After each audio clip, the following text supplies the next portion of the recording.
C'est un fléau qui prend de l'ampleur, notamment en Bretagne. Je vous parle des vols de câbles de cuivre qui ont explosé de 150% ces derniers mois.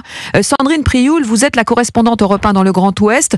En Loire-Atlantique, ces vols ont provoqué une panne géante totalement inédite.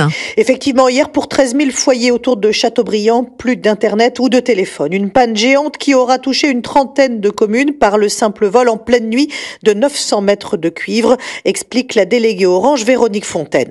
Les personnes ont tenté de voler la partie cuivre et en sectionnant le câble cuivre, ils ont sectionné le câble fibre qui se trouvait à côté, sachant qu'au départ, la partie cuivre, elle ne correspondait qu'à un petit peu moins de 60 clients. C'est un fléau particulièrement sur le Grand Ouest parce qu'on enregistre quasiment un vol de cuivre par jour. Quand on a vu la volumétrie, on a tout de suite compris que c'était autre chose qu'un simple vol parce que 13 000 personnes, ça fait quand même beaucoup sur un câble cuivre, mais on n'avait pas imaginé au départ que les voleurs avaient sectionné malencontreusement les câbles qui se trouvaient à côté. Et il aura fallu attendre hier soir pour retrouver la connexion. Pourtant, Orange le rappelle, contrairement au cuivre, la fibre n'a aucune valeur marchande. Sandrine Prioul pour Europe 1.